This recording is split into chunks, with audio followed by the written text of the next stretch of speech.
Niyaz deb birisi bor deydi. Buni Ro'zaxonkammi do'rdi, qaynoqliqlarmi do'rdi. Buninglar haqiqiy bo'lganishdan bir so'z yomir qilmadi hech kim texi. Bu to'ttal g'o'riz ekanligina buning telefon qilib bir kun aytib deganda menga. "Ey Shadidash" dedi. "Ha.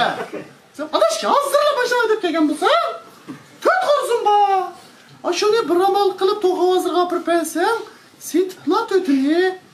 100 so'mdan to'ysimizda sen 100 so'm bergan bo'lishsin.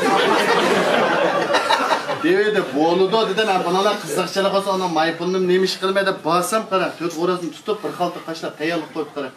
Shuni erbar berishim, xubishim, fiqirtib itib qara, yo'g'on g'o'razni, to'rt g'o'razni bir xaltalik ekan, ijodkamdagi to'g'ol ekan.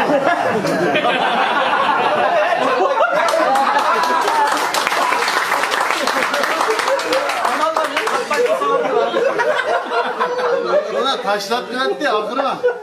Şuna ona taşladık. Hem de naya bilen boğarlığı kaynak olan 30 kilometre keldi kara. 30 kilometreye bağdık. Berip 9 çağına işçi kirsek bırakımız sonu kaldı. Ya Niyaz, nime geldi? Dedi, "Horaz aka, horaz! Töt horaz! 3 kilo ben çıkırdım bu sarka! Ot yapılırsan meylicimi! 3 kilonun yukarısı kabirsi 100 so'm bilan tüyüsü bilesan bo'ldi aka! Sana ne bo'ldi?" Depla xaltın tushirib akimizning qo'liga tutqizib qo'yib, Mert akimizga to'yisim sana qo'liga tutqizib qo'yib, bir qarab aqaycho deb orom degan deyishib, unda qarab, "Ya Niyaz, ya uchidan jinchi ketdi-ku, go'y o'lgan qo'razini satamsa, jinchi ketganda" desin Niyaz ekan birdam onun qarab turib, "Og'zini shuncha chim bog'lamasam, nima chiqib keladi?"